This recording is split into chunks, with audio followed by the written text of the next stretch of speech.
Hi, this is Brent. I want to talk to you a little bit about COVID-19 and something nobody has been talking about. It's a really important factor, and that's population density.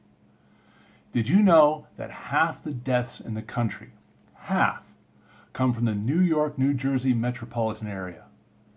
Do you know how many people live in every square mile of Manhattan? 67,000. That means every person only has 400 square feet. There is a person every 20 feet in Manhattan.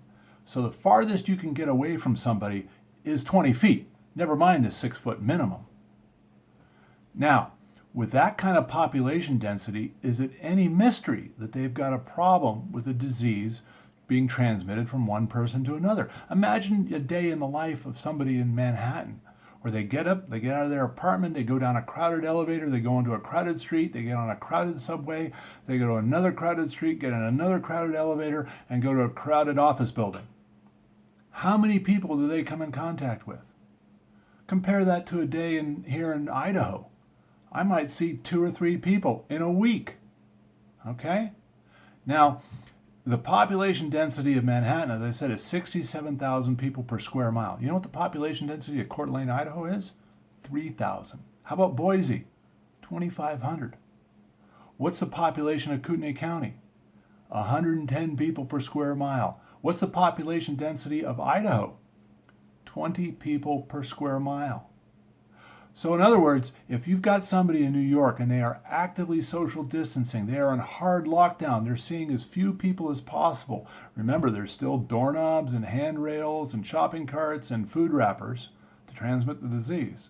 So if you got somebody that's as hard lockdown as possible, they aren't even coming close to what life is like here in Idaho without any lockdown and without any social distancing. Our numbers are tiny.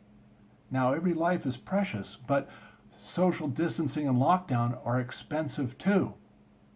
You've got suicides, you've got depression, you've got child abuse, you've got domestic violence. All those things are terrible. So we have to be sure that the cure isn't worse than the disease. Now, the data has come in. We know that the lethality of the disease is only about 1/10 of what we thought it was. Initially, it was at 3.5%. Now it's more like 0.3%. The other thing to consider is the transmissibility. It's way down. It's what we have with COVID-19 is about on par with a bad case of the flu. It's time to stop the lockdown here in Idaho. Yes, there'll be a spike in COVID-19 infections. Of course there will. But it won't be anything that we can't handle. Now, having said that, if you're in a high-risk group, if you're old or you're sick, you probably want to keep up your good hygiene and your social distancing. But for the rest of us, the results are in, the data is solid, it's time to listen to the science and get back to work. Let's end this thing now. Thank you.